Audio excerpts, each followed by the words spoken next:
Right, we're going to continue in French now with interpreting into English on the live stream, English channel, and the original in French will be where the German had been.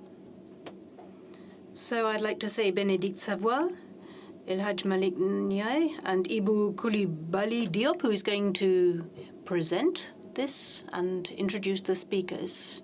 But who is the presenter? Ibou is a researcher, a professor, and an exhibition curator. He studied Romance, languages and philology, and German as a foreign language in Berlin and Potsdam, and his research is focused on contemporary and older history, and above all, the realization of collections. He works on transculturality and cosmopolitanism, and is currently working on a big project about the archives of Jan Heinz Jan at the Humboldt University in Berlin. And Bénédicte, you've been impatiently awaiting for this conversation to start about reconsidering art history. Hello, thank you, Isabel, for the presentation. I thought it was important before we start to thank you for organizing you and Mahret.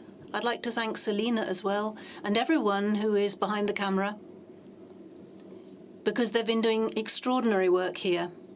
Ever since we started with Nairobi, I've seen that we've had no technical failures. Everyone listened very carefully. And we're also being heard in Nairobi. So hello, Nairobi. And thank you for being part of this, and thank you for your collaboration. Before we start, I'm going to tell you quickly who we've got here, Bénédicte Savoy and Malick Ndiaye, two specialists with us today, and it's my privilege to discuss with them about art history and how we should reconsider the discipline, even if I'm not an art historian, so I'm going to be pretty basic. And I hope that everyone is going to understand anyway. But how are we going to go about this discussion? First of all, we will have 30 minutes for Malick and Bénédicte to discuss as if they were in a cafe about how we should be considering or reconsidering art history. Then I'm going to ask some questions for about 30 minutes, and I ask you, our listeners, to prepare a question. I know it's not always easy to speak in public, but I think there's less point to it if I present this debate and ask all the questions myself. So thank you for being here. Now I'm going to move on to introducing who we have with us. Bénédicte Savoy, who lectures at the Technische Universität in Berlin. I think I could probably speak for 2 hours about what she's been doing, but I'd like to mention two of her recent publications.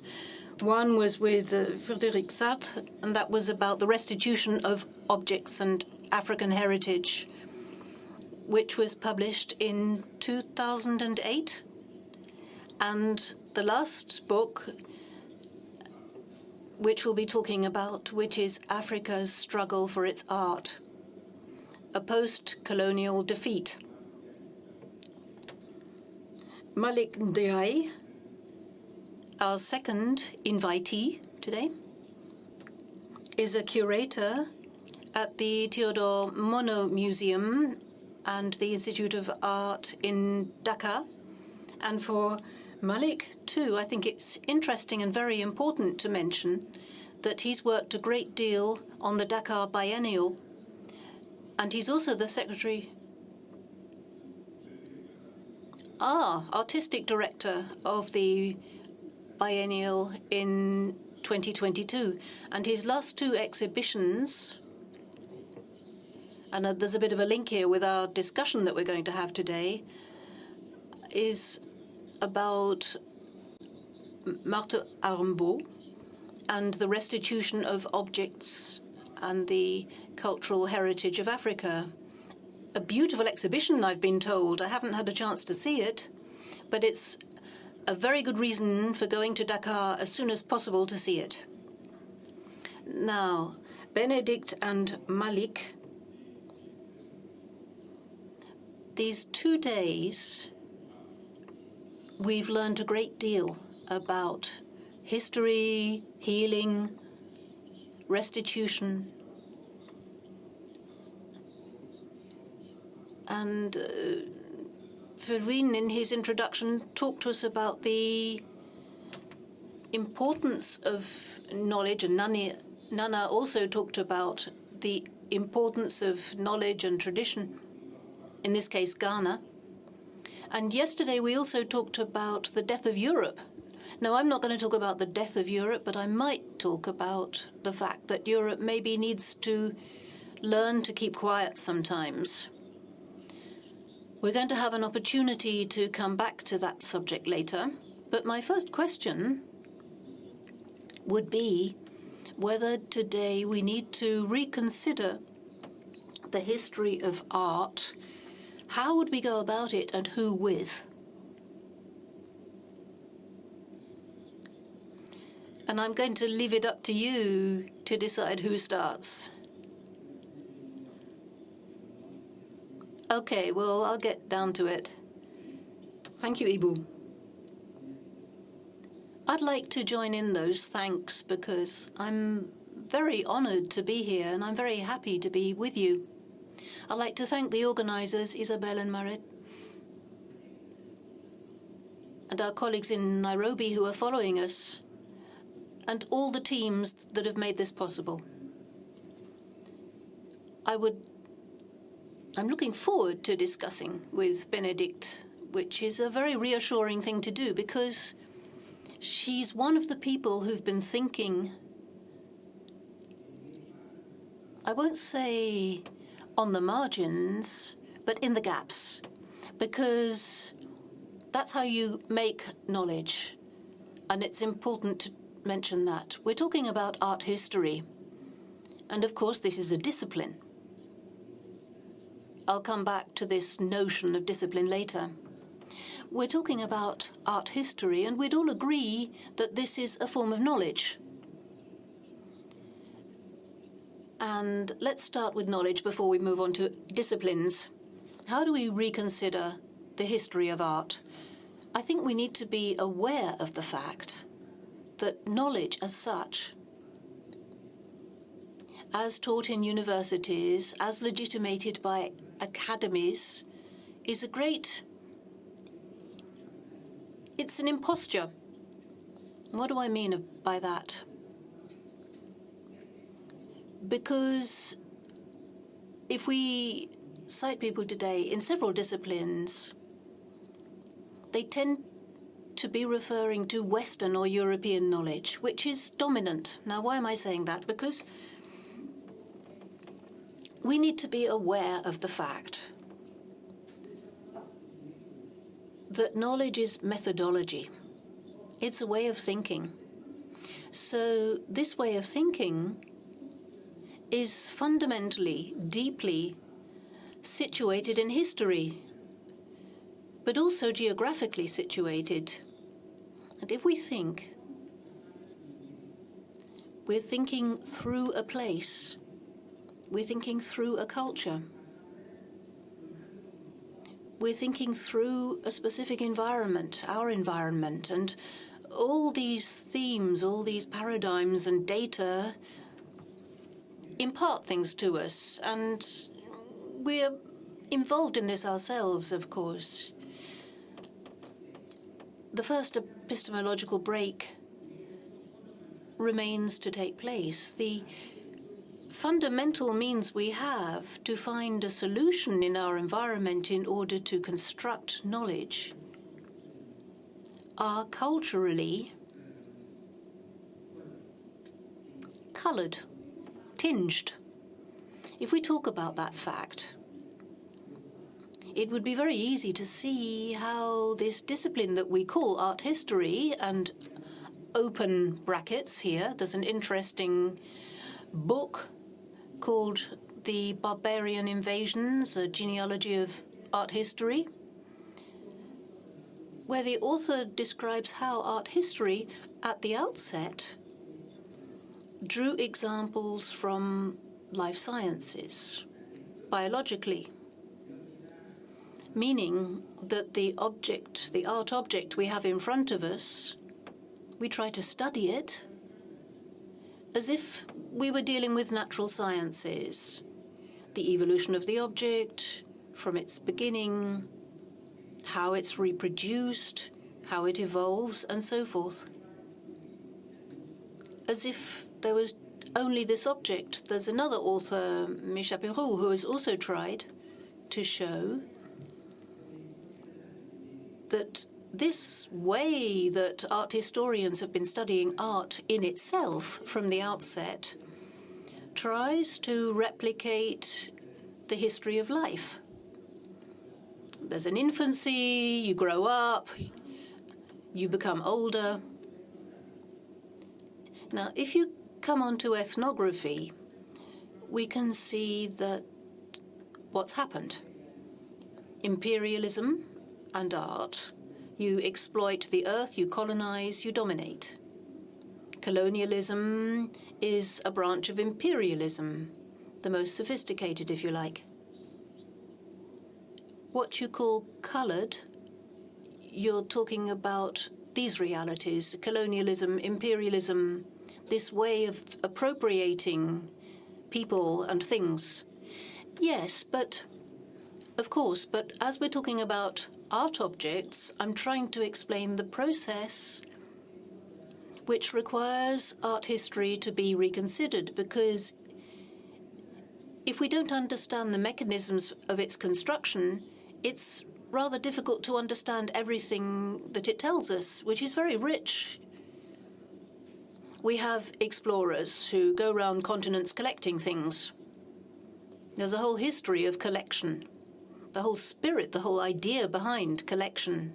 So the objects are collected, they're studied, with the same posture that art history has adopted ever since its outset. These are primitive objects which have not achieved that adulthood, that maturity, because art at the time was inspired by life. I told you about this cycle of life. You start with infancy, then you're a teenager and you grow up, and so forth. But here we're in a very specific context, a context where we are constructing the very discipline. Now, we might say there's another author, Foucault, who says that discipline can have two meanings. In prisons, we impose discipline, and colonialism imposes discipline, physical discipline, but also discipline because this knowledge that is there, that we're trying or has been constructed, is a discipline, but in another sense, knowledge is constructed in such a way that it disciplines the theme and the beings involved. And Africa, in all this, Africa is caught up in this tissue and becomes the playball of that construction. So at some moment you can look at the historical context like that. It shows us how urgent it is today to reconsider art, the way that we experience art, the way we think about art, and the way we apply and teach art.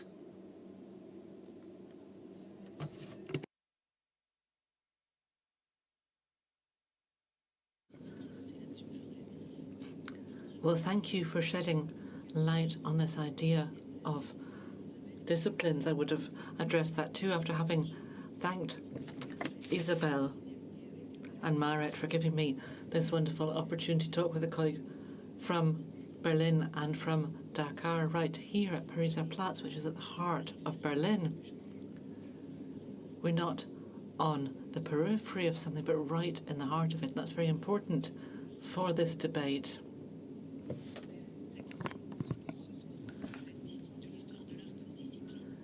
We're looking at the history of art and art history as a discipline And the term discipline is a complex one. I came to art history from outside that discipline. I studied German studies in France, and I arrived subsequently in Germany. The heart of art history since Winkelmann and so on. That's how Germany has been seen. When you arrive at that discipline from the exterior, you realize you have to exercise self-discipline. You can't just say anything at all. You need to be familiar with certain authors, Panofsky, Winkelmann, all the big names. And if you don't know them, you can't really enter into a dialogue. So reconsidering art history entails disrupting that discipline.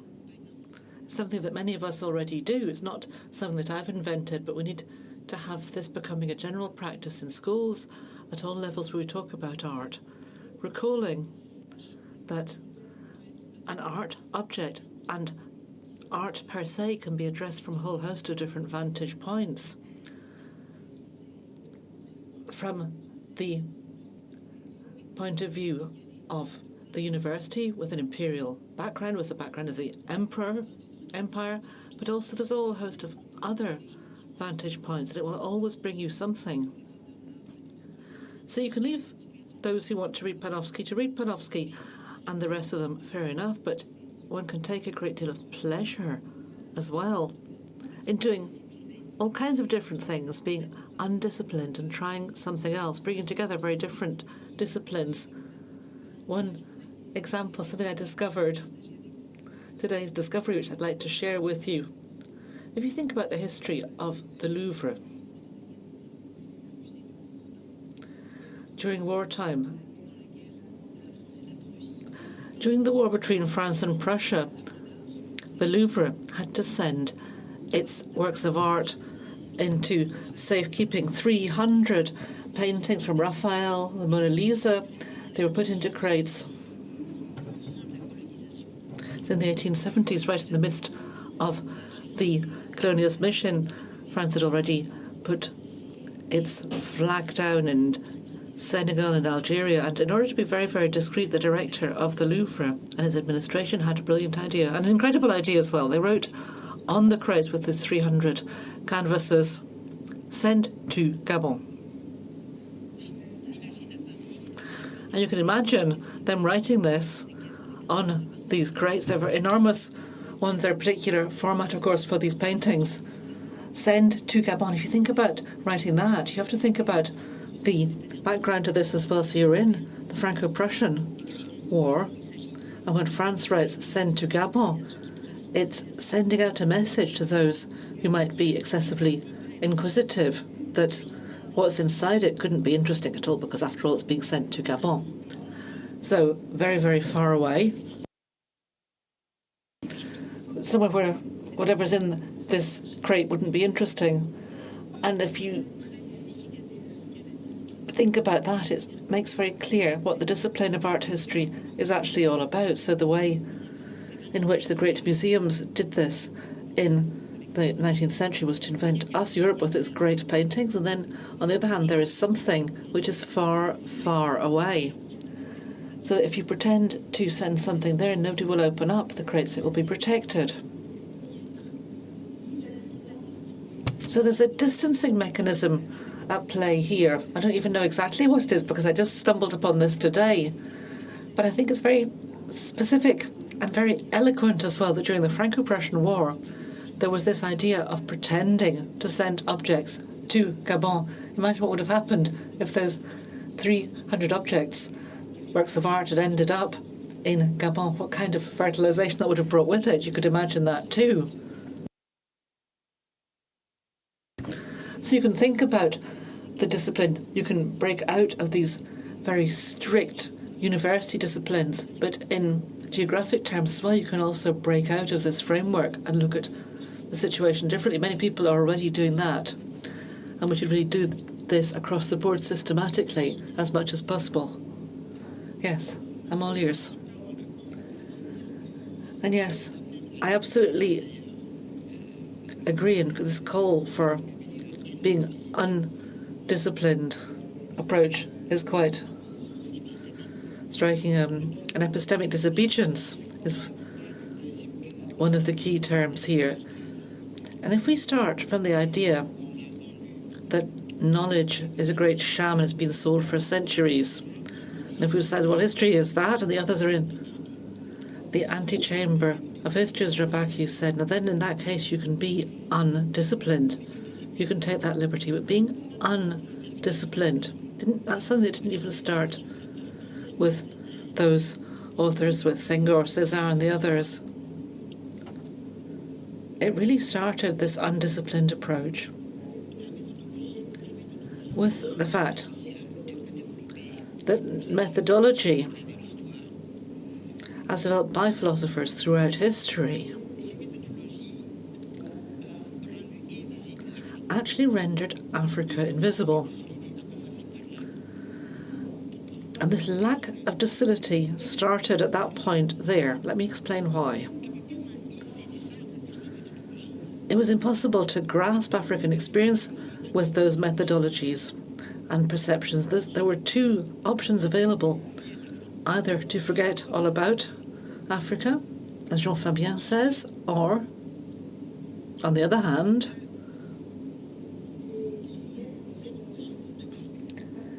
to have what I would call a second-degree approach, because the methodology, as constructed particularly in history, as a matter of fact, ran up against experiences on the ground, because Africa is a place where the asperity and the rough edges of disciplines are actually revealed and have a spotlight turned upon them. So what had to be done was to create discursive methodologies that would exclude African experiences, and that is the reason why nowadays,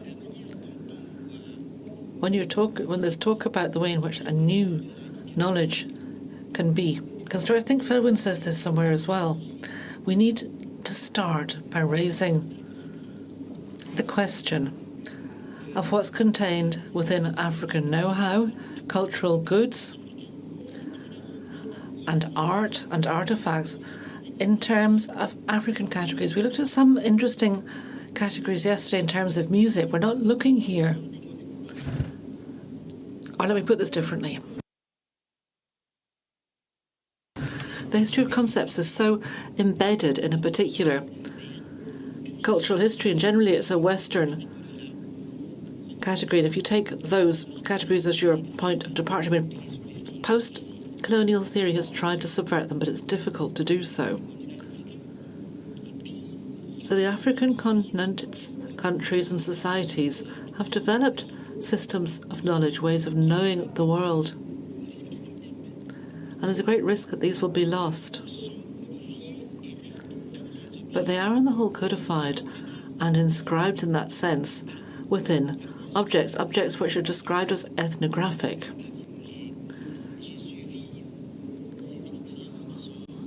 Now, when I was being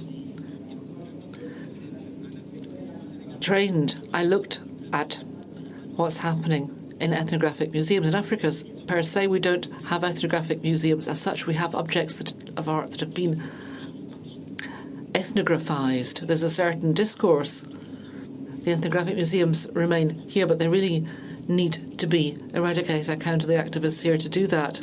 Anyway, as I was saying, what's difficult in terms of education is that if you have a school pupil and they go along to a museum of that kind,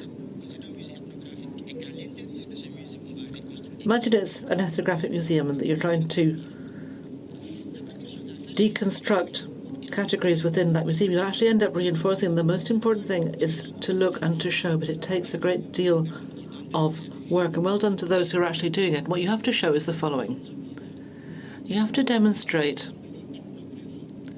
that these objects have been dubbed ethnographic. You can put them right next to the Mona Lisa and they are on an equal footing, they are of equal value.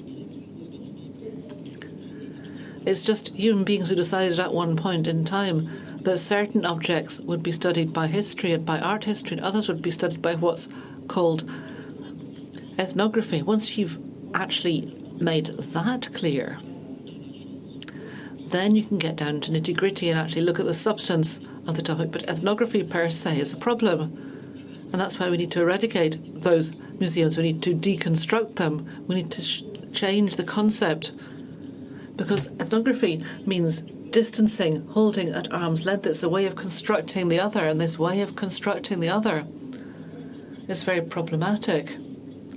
And if you stay within that discipline, trying to deconstruct objects, then you'll become entangled in that problem, and knowledge continues to be just a sham. Just a comment. Bénédicte, that echoes what you were saying earlier.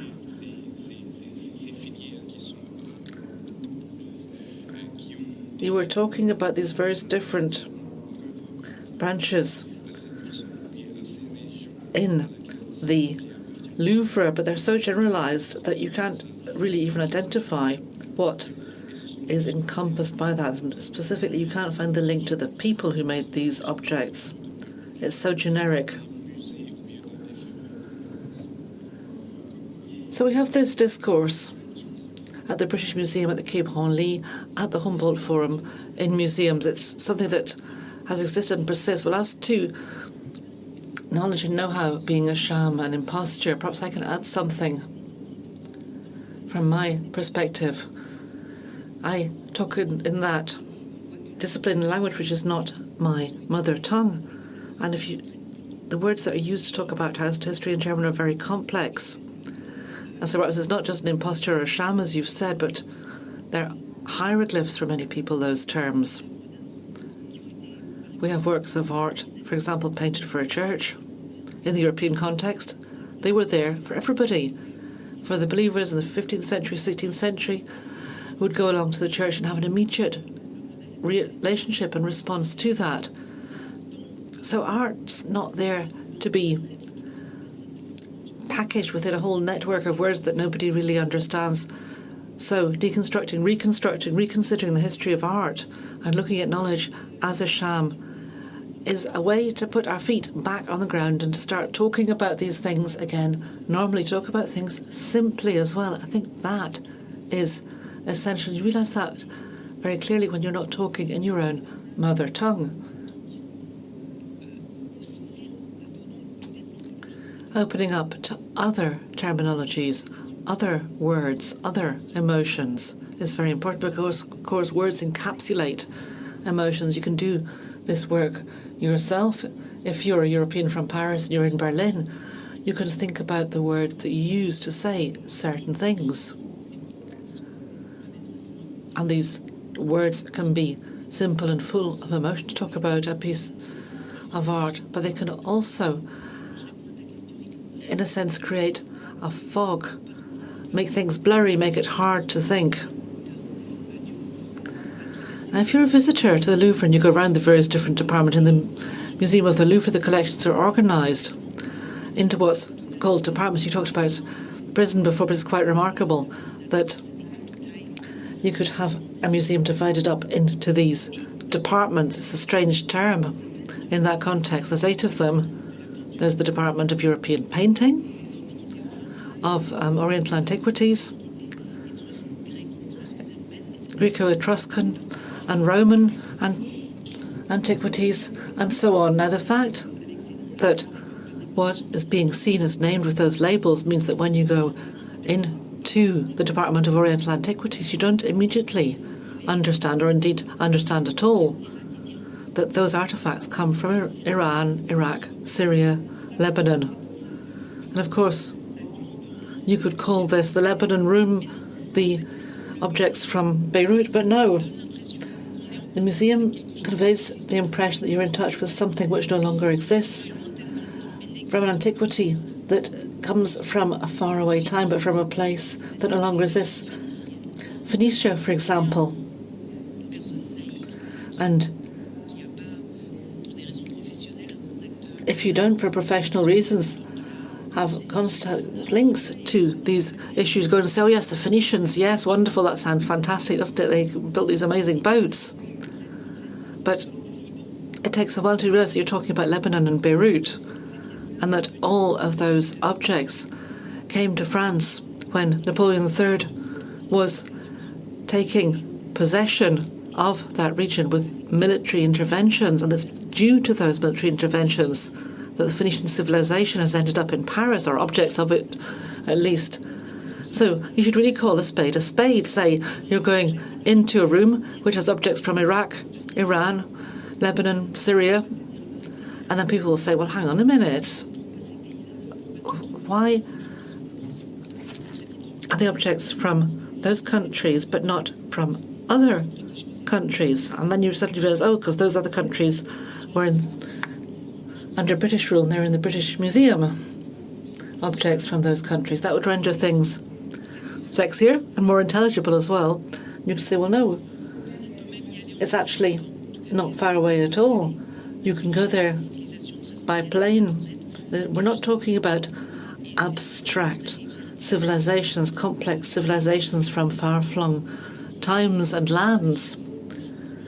We need to really call things what they are. We're not talking about ethnography. We should talk about places where you have the creativity of previous generations. The Museum of Creativity, for example, the Museum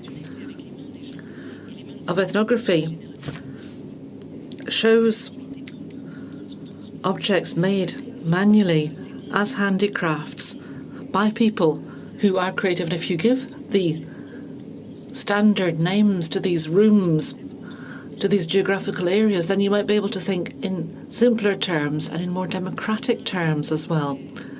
And for some people, you could have the pleasure of being somewhat naive. Perhaps it would be forced naivety for some people, but it could open your eyes as well, because if you have straightforward, simple language, it can almost inevitably help you to deconstruct the kind of categories that arise and that create social distance. There are those who can talk about them and those who don't have the vocabulary. And if you don't bridge that gap, you won't really be able to construct anything either way. As talking about histories of art also means deconstructing museums, rethinking and reconsidering ways of exhibiting. And now we know that museums create distance as colonial constructs. The whole kind of construct is distancing. As soon as a chair enters a museum, it's no longer a chair, but it's an exhibit. So reconsidering art history really also means reconsidering museums in the way that they're conceived. I would say fundamentally, even before the museums, there were concepts. Heritage, for example. Let's come back to that, because sometimes when we have conferences in Dakar, there's this lady who stands up and says, why do you use this word heritage? Because in our countries, it's your French word is based on pater, patrimoine. We talk about maternal property, not paternal property, not patrimony. So patrimoine, heritage, is a context. It's history. At the moment, people are talking about historical monuments replacing this idea of heritage. Now we have institutions that legitimate things like UNESCO or ICOM, and heritage is perverted in texts. We're told that it's the way to preserve this heritage.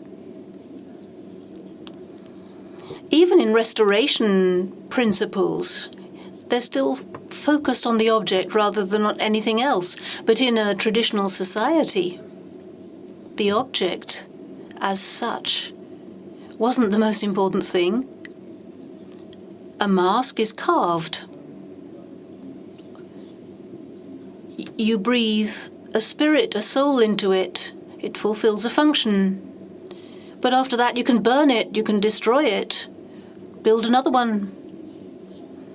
This fetishism of matter is part of the history, and it's European history. So we can ask questions when we are restoring or building or distributing, sharing. What do we have to bear in mind? Curators confront this kind of thing every day. I do. But it isn't normal heritage. The way that Africa thinks, or China thinks even, when we go into museums, there's the museum aspect,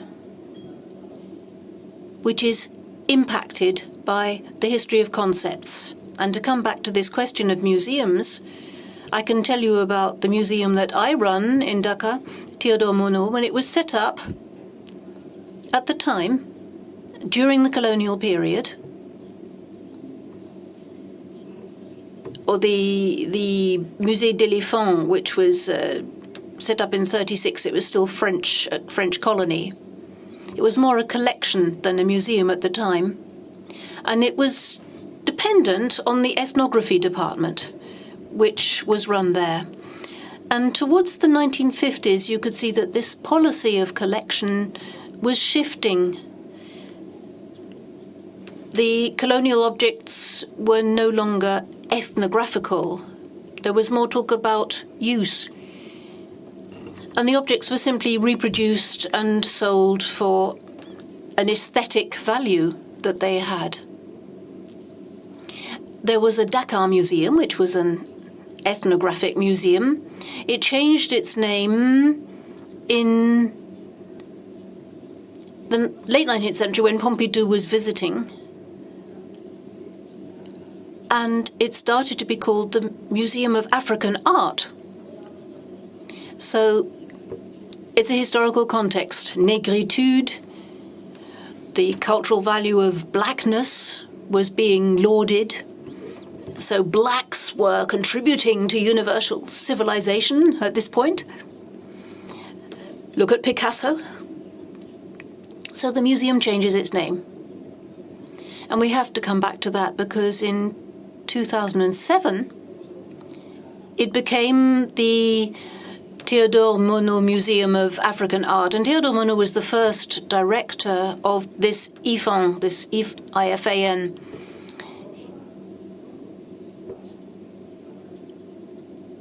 So if we look at this history of art, it's quite superficial because the method applied to collecting, some things have changed there in the way things have been acquired. Some things have changed. But in reality, it's superficial in its approach to history. There's a much deeper side to it. How we name things, how we anchor them in our etymologies. So there's a racist discriminatory side to this name. Yes, I'd like to come back to what Malick was saying about patrimoine and matrimoine. Is heritage, does it come from our fathers or our mothers? And that's another way of reading the history of art. Now, I teach, and an easy way to renew yourself is to listen to young people who come along to the course. And when they come from schools in Germany, they don't have much idea about the history of art, but they're very enthusiastic. So it's an opportunity for me to find out how we are constructed by listening to the way they talk. So to come back to this male and female heritage, let me share with you an experience I had with a young woman, a student from Geneva, who was setting out to write her doctoral dissertation. She'd come from Cameroon, and she came to do her work. She said, I want to work on Cameroon's matrimoine. And that was the first time I'd heard the word. Second time was today from you. The first time I heard it was from this young student at Geneva University who came along and explained exactly what you've just explained, that in Cameroon, in that region where she comes from, it's women who have a different access from men to certain objects, which led me to think, okay, well, if these objects were often collected by men, when they were women's objects, jewelry, clothes, I don't know, what questions did they ask themselves? And maybe they were religious women involved in this missionary work. religious women, pious women, had access to other objects in this framework of collection. I don't really like this word collecting because it's one of those fog words. It's a weasel word. So I think to renew the history of art, one thing you can do as a teacher is to decide that this category, matrimoine, let's start using it in the course. Let's do a whole seminar or spend a whole week looking at mother's heritage at matrimoine. Look in Berlin, the Gemäldegalerie or the Louvre in Paris. Who bought these objects, these works? Why? Why do we see so many nude women? If a woman runs the museum, would we have so many nudes? And this is a kind of answer to your question about discrimination. All these choices, these objects that are placed in museums, certainly in the 19th century, came through the hands of men. There are a few women who set up collections and who made donations, but certainly not the majority. And simply using a new word, matrimoine in French rather than patrimoine, doesn't help in German or in English, because in German it's Kulturerbe. In English it's cultural heritage, but there are other ways we can approach this, I'm sure. As soon as you apply the feminine word, you can suddenly think the same thing from a different perspective. That is very animating. And probably there would be a lot of other examples too. That leads me to think about something that happened yesterday and also today. Listening to Nana, we saw how important it is to donate one's whole being to... We were talking about the people of Ayam, who through their dance showed so many things and told us so much about social circumstances. And that was something that Natasha was saying this morning as well. Everything's art, whether it's architecture or the way we practice our social reality, our everyday life. But to come back to what we're discussing here, we need to come up with new terms, I think, and we need to reflect on concepts. But to be specific, we've talked a lot here about trauma, healing, a lot of terms which for me, I think I'm still in the fog. I'm listening to the noises. But as a researcher, how do we rethink the history of art then? Are there any ideas that you think are particularly important in going about this? Yes, I think there are examples. Me, for example, I teach the history of heritage, which is huge. Actually, it's a conceptual history of heritage. And the course can be summed up in one slogan.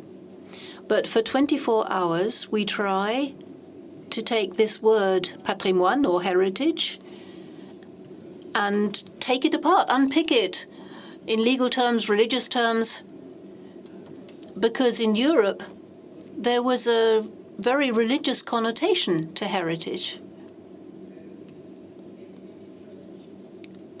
And institutionally, right up to the present, it's been normative, because we want students to understand that things we use, the policies that they apply, because very often these things are affected by administrators. Very often our students join ministries or other agencies to administer things. So we need a dual-pronged approach here. As long as the system hasn't changed, as long as they're doing the work they're doing, they need to be aware that they are agencies, but they are using other people's language. That's one strategy, to make them aware of that. Another strategy is, I was talking about the knowledge we have. If we come back to yesterday, because Nana and Felvin tried to show us that there is discourse which are linked to objects and to gestures. And I see the same thing in museums. All the objects we have in our museum, I see these objects less as well-crafted objects, aesthetically, beautifully implemented, sophisticated. I see them above all as decoration, because we've talked about history not being culture. But what is a culture? If we talk about Latin alphabet, for example, there have been graphical systems of one kind or another. And in these objects, there is knowledge today that risks being lost. And the diversity of this knowledge is often kept in Western museums, because these museums have been creamed off. And if we talk about our museums, we have actually exhibited a lot of fisher nets and other tools used for trapping birds, mice, fish, and so forth. There's no way that you can create one net exactly like another net. There are lots of different techniques involved, and everything is different. It's to do with space. It's to do with the environment in which the net is made, because people go out to look for local solutions in their environment. It's also linked to a particular time, because these things, also nets, evolve over time. They become more sophisticated, and there are algorithms there. Some research has been done in the meantime, for example, on systems for harrows for digging the earth, for preparing the earth. That depends, of course, a lot on the soil.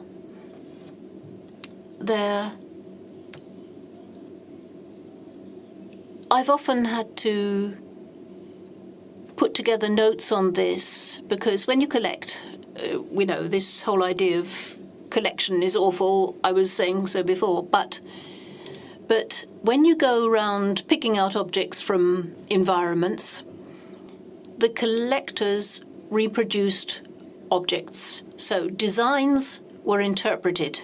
Drawings were interpreted. That's one way sometimes to overinterpret the object.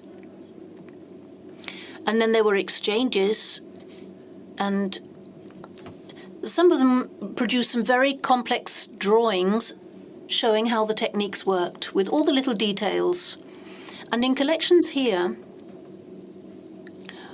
what is the legitimation for this kind of restitution? And this brings us back to collection. These objects stopped having names, or very often they were named after the collector who brought them here. It's not just the fact that the artist was forgotten and nobody cared who the artist was. Was it the Dogon as a people or whatever? No, it's André Breton's collection. It's Apollinaire's collection. It's Lily's collection, and so forth. And some of those collections, those early collections in the list of collections that we have in our museum, follow a path. They show an itinerary. And these objects, it's like talking about a biography, but the objects suffered so much on those itineraries, but as they suffered, they retained their memories.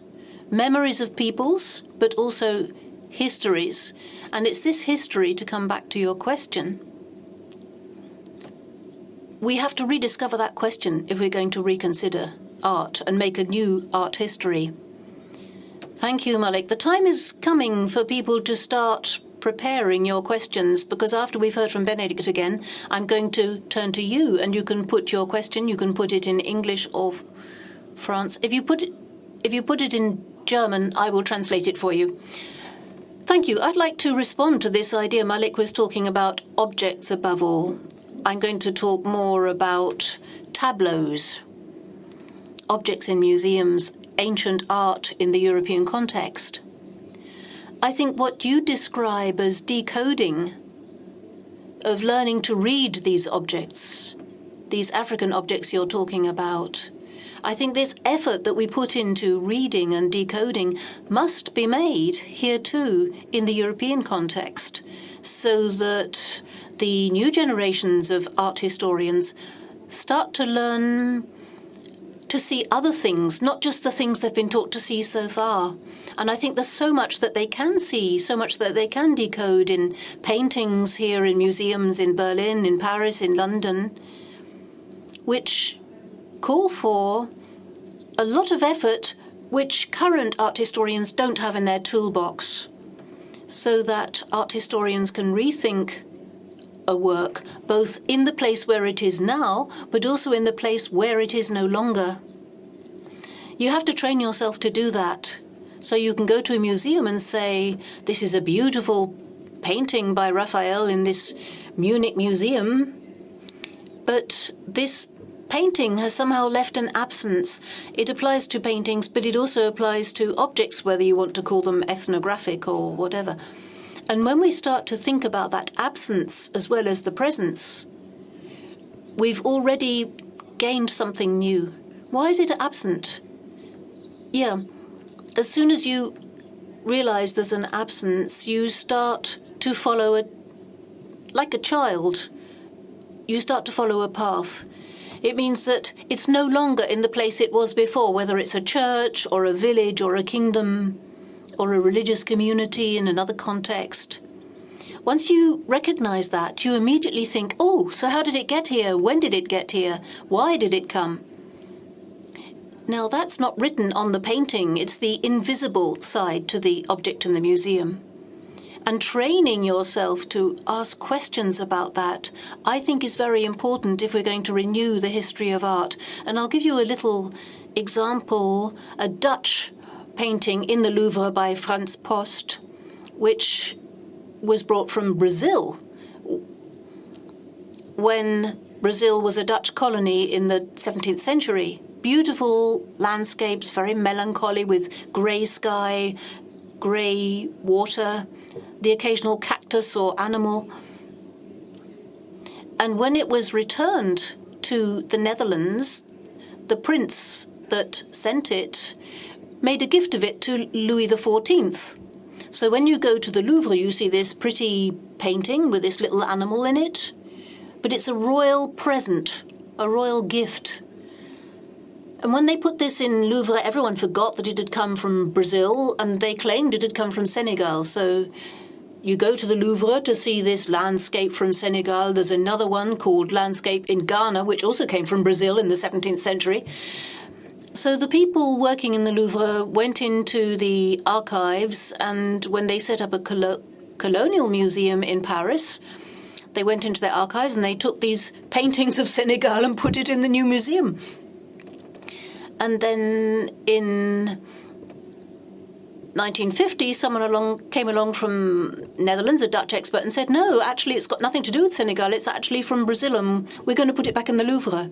So now you can look at this painting, and when you know this history, it's not just decoding what you can see, it's also decoding what you can't see. It's decoding the invisibility. But once you see this painting, it's suddenly 1,000 times more interesting. It tells you so many things.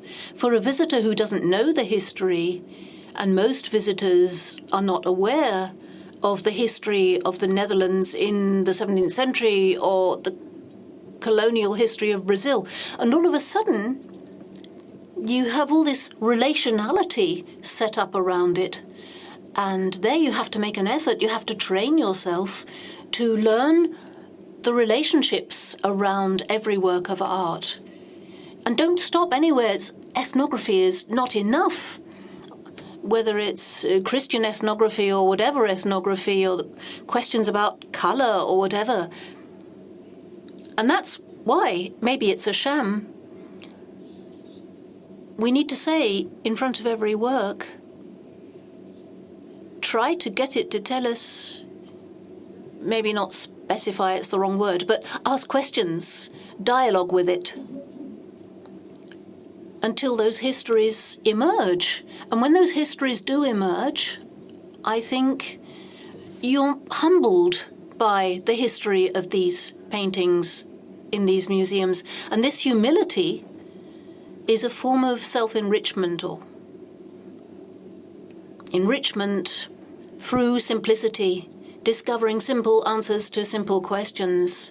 But it's also, at the same time, more difficult, because I think questioning things that are not there also questions the things we've been talking about the last 2 days, this trauma that is not tangible, but which is reflected in all these works, in the way they are presented, in the way they are seen and shown and brought out of their context and placed into another context which has nothing to do with it. But at the same time, it's talking about the history of people who perhaps see themselves in new ways. And it's in this sense that I'm going to open the discussion now, and I hope that you have lots of questions and that we can answer all your questions. There are no stupid questions.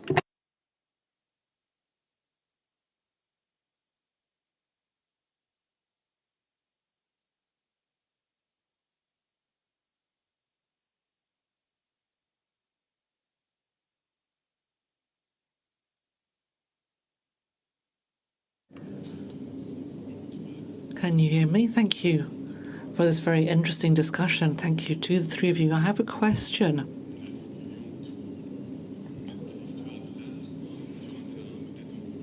And I'd like to move this debate on art history onto somewhat more political ground. I mean, everything you've said is political, but perhaps to look at this in terms of geopolitics. Ms. Savoy, I'm just reading one of your books. I'm about in the middle of it. There's always this question of how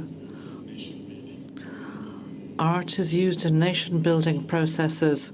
Nation-building in a German context sometimes appears a little disturbing to us, but after colonization, in the nation-building process, there was discussion of the art objects to be obtained in order to build a genuine national identity.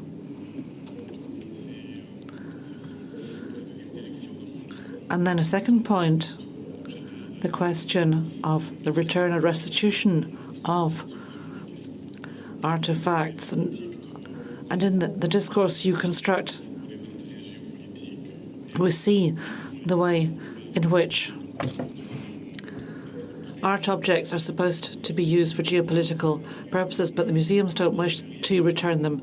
So there's always a geopolitical element to this as well. We're on the verge of handing back these art objects, but at the same time, we realise that there's a European geopolitical interest. So is it genuinely decolonial to do this? That's a question that I have raised, and I would like to put it to all three of you on the basis of your book, as I said. Well, perhaps I could start replying and then hand over as well to Malick and Ibou, who know all about this whole issue, more than me, in fact. Ibou works in the Humboldt Forum, so he's really at the heart of the problem. He knows all the issues inside out. And Malick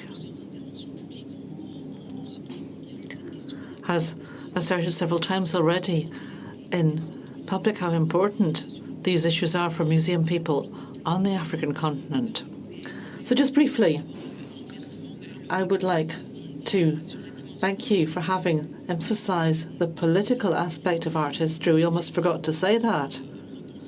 If we want to reconsider art history, particularly in the German context, perhaps we need to say over and over again, as soon as you go into a museum, as soon as you go into a university, wherever you are, you need to say over and over again, well, just a minute, hang on.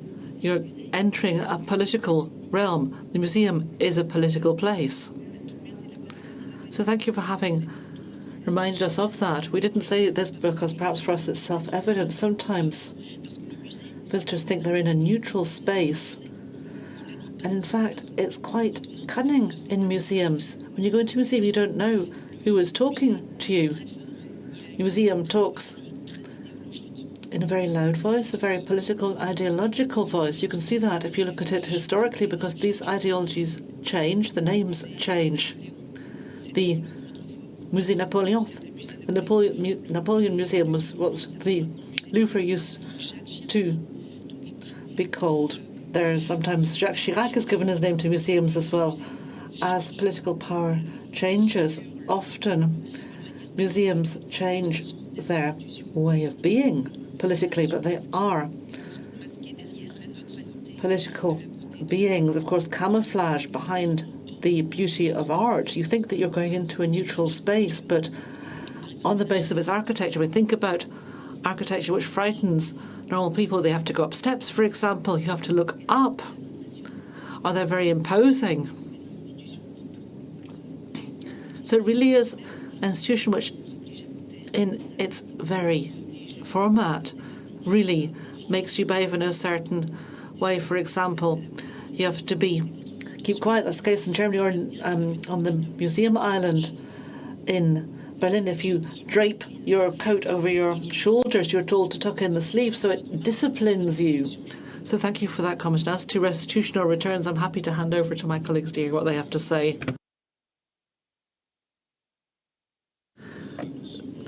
I'd like to echo what you've said as well. I can't talk on behalf of the Humboldt Forum in that sense. When it comes to restitution, for me, personally speaking, there's no debate. You can't say that we need to do research or anything like that. We know where those objects come from. And it's incumbent upon all of us to return these objects. It's a real moral and political obligation in my mind, to my mind.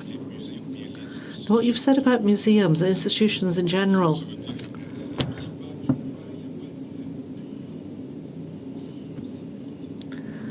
I don't think there's any context in Germany which is quite as political as museums.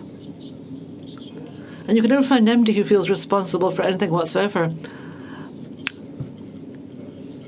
And as a Senegalese person living in Germany, it reminds me of the office you have to go to here as a foreigner to register when you arrive here and you have to sort out your papers. As soon as you have any difficulties, you can never meet anybody who's able to tell you, well, it's me, actually, who's in charge of your file. There's always this entire system, and through its functioning, its operation, you end up never find anybody being responsible for anything whatsoever.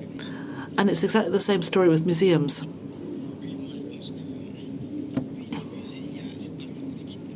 Yes, there is this political dimension. The museums are cunning, as you said.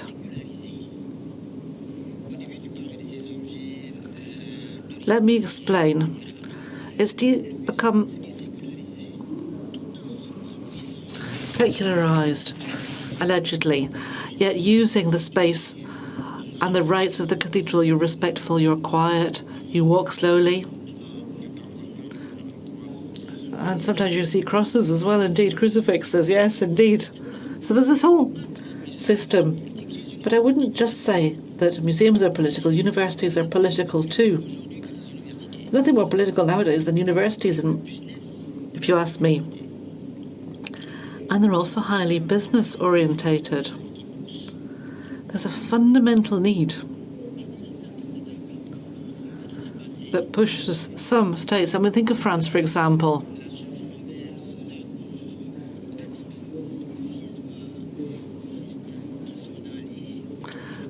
France has really pointed a finger of blame at some on the left here, and let me explain what I mean. Universities are there as money-making machines as well. And they're a means of domination. They're instruments of power. And if you try to deconstruct their methodologies, it's really tricky. You really put the cat amongst the pigeons, and it can be very problematic. So museums are political, universities even more so. Yes, we've experienced that in Germany. Were there other questions? And as I was saying, there aren't any stupid questions. We're here to answer any questions you may have. And you have people here who you don't always have access to, so feel free to put your questions. Do participate.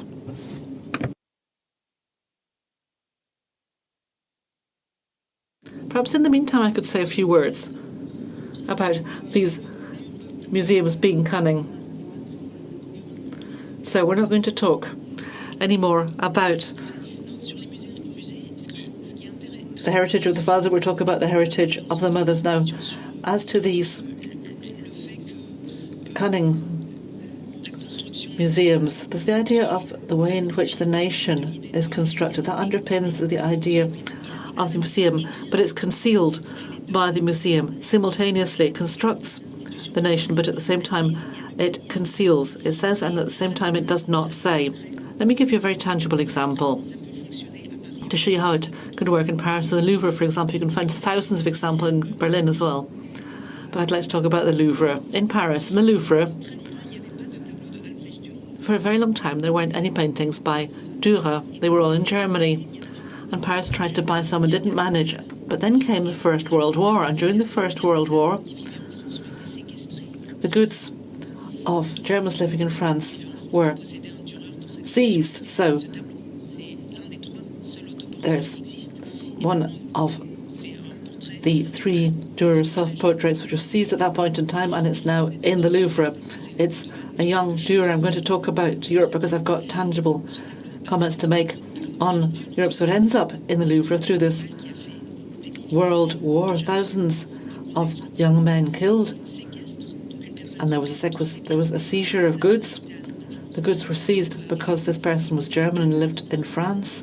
It arrived in the Louvre, and the next day there was an article in the newspapers, the poetry of this wonderful image, this young man holding a flower in his hand. Not a single word that. And so what you saw is that there was a move from geopolitics to geopoetics. And if you just read that text, you say, well, how lovely. The last word was that, well, now the Louvre is proud and fortunate to possess a work by this great master. But if you look at the background, it looks somewhat different. And it's the same with objects that come from Africa as well. There's an act of violence at the origin. It's a really blood-stained setup. There's blood stuck to these objects, one might say. And if you look at some academic studies, some reports on the TV, and all of a sudden, all that you hear about is these beautiful objects that talk about religion and this, that, and the other. Our avant-gardes love this, etc. And that's the work of the museum, managing to do that. And it's a very powerful mechanism. And so our work, who are the artisans of this kind of art history, is to notice this, to highlight it, and by showing it, to also clarify how we view the world and the discipline. I wanted to ask, in what sense we can respond to these traumatic histories. In what way can these traumatic histories be presented and seen in our museums without, however, reproducing that violence? Because I realise that the way in which people talk about violence can reproduce violence and generate other violence. Well, the contexts are different, certainly. I lived in Paris for 10 years. And back then I talked a lot about trauma. It was a different context. As a postdoc, I went around all the museums that had collections related to slavery, and I wrote articles on the trauma related to that which is direct and that which is transmitted, in the way in which trauma can be amplified in certain spaces. Nowadays the question does arise, but perhaps in different terms, and I think that the solution is to look within the objects, but not from the point of view of trauma, from the point of view of what the objects can tell us, from the point of view of what they are, going back to the societies from which these objects were stolen in order to ask questions about the meaning of the object now. This has developed over time. We had a project about living objects, about the Dakar Djibouti mission, and that expedition from Dakar to Djibouti, we looked at what they stole, this expeditionary force, and we found some evidence that certain objects had been stolen in certain locations, and we returned to the place to see the meaning given to those objects. These ethnographic trips were very well organised. And you can see this. Marcel Griot, for example, submitted a letter in Paris asking for the funding for this research trip.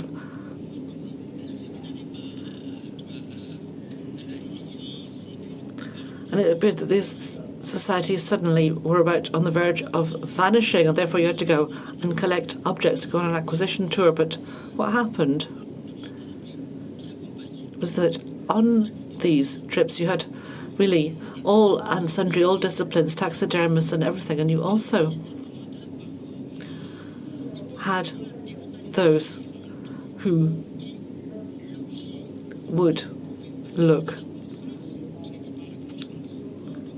at the meaning of the objects. So going back to the sources, going back to the place where these objects were stolen, you sometimes find that the meaning given to them was erroneous, and you can confront that with its actual meaning. And I talk about objects because there's something very material about that. You need to get the trauma out of the object, a bit like the trauma of individuals. And how do you do that? As I was saying, you have to go back to the place from which it was taken. Bashir, I think, said that when he wrote about Senghor and his relationship to literature on African art. Art is a real form of knowledge, particularly on the African continent. So coming back to these codified, encoded forms of knowledge is not the whole story, but it's part of it. You need to have curatorial activism, if you ask me. What does that mean? It means reviewing and revising historical canons.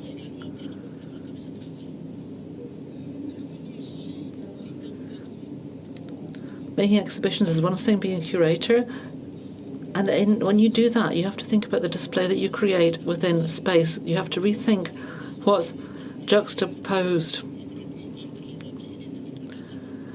what kind of gaps there might be between objects and their interpretation, how you can reduce and shift those gaps. And you need also to really find which of these works were signed. The Quai Branly tried a few years ago to do work along these lines, trying to find names to put to the art objects, and some were found, in fact, but to go and find the names of the people who made these objects, find the imprimatur of these people, and, in a sense, to do justice to these works and to return singularity to them. There were kings who commissioned objects. Now, you might say there weren't museums in Africa, and that's also a question as well, isn't it?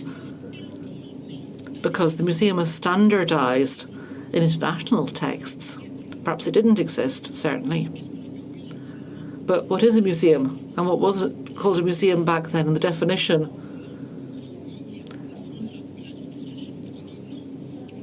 is an interesting one. I mean, some people say, well, we can't just have these definitions. They don't say anything to us. And if they do exist, they conceal part of our history, because museums did exist. There are examples. There were kings who had collections of objects which were, in quotation marks, no longer useful, but which people were shown. Visitors came to look at them. So let's engage in a curatorial approach that revisits canons and conventions.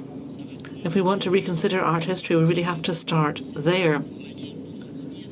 There's this idea of looking once more at the knowledge conveyed by these objects, by the heritage, through a patrilineal lineage, through a matrilineal lineage. There's the idea of visibility in curating, but also in social terms as well. We were at 1.0 versus we need to arrive at the 2.0 of museums.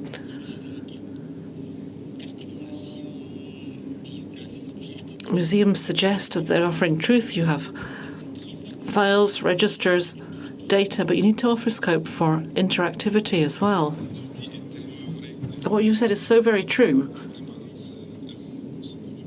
When I was preparing for this panel discussion, I took a look at what happened in Paris in '56. And there was that activism as well, African art, the concept of African art, reflection on African arts, really has such an activist history. If you look at Senghor, for example, there he was in that room explaining the notion of beauty in Africa, or in Senegal specifically, in the wall of language. You can be beautiful in a particular way, and there's this notion of beauty used for a person which is different from that that's used for a painting. It has proportions, it has to have the right proportions, the fitting proportions. So that idea of beauty has two different faces depending on whether you refer the term to a work of art or a person. So that brings us back to the start of our discussion as well. We need to try to find other languages, other ways of talking about these things, other ways of perceiving. Malik, listening to what you've said today, does that mean really going back to the origins, the roots? They're trying to tell us in Germany that studies on provenance need to be concluded for these objects to be returned to their place of origin. Are your ideas along those lines, or are you saying something different? I wouldn't like this to be turned against us. Oh yes, I think I actually said this at the last meeting organised by the Humboldt Forum, which I was invited to, on provenance. I mean, I'm a researcher myself, and I believe in research.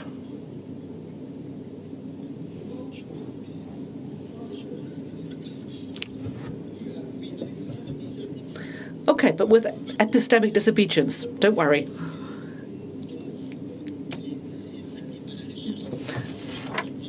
And this project on living objects was part and parcel of that. We need to have research with our own methodology. I can't be opposed to a project that tries to understand objects. But what I feel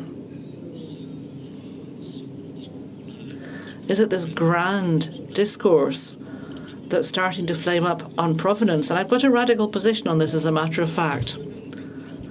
I have to say I feel increasingly uncomfortable with it. I wouldn't entirely reject it. I mean, you can do research on provenance.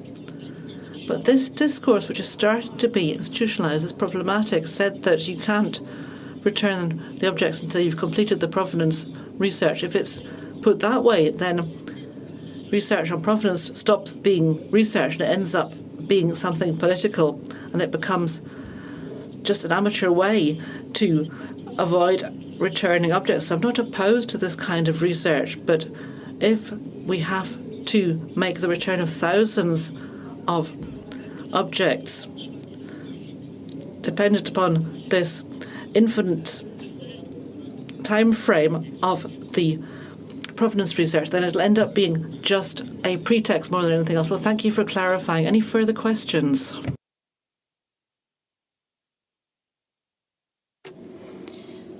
We don't, of course, want to set the agenda to follow in reconsidering the history of art. All these questions that have been raised today at the Academy of Art here in Berlin, 200 meters away from where we're having to confront the role of Africa and the history of Africa. This is a contribution with unexpected lessons. Thank you to the two of you. Thank you for sharing what you did. Thank you to you for taking the time to listen. Thank you to all of you for being with us. Thank you.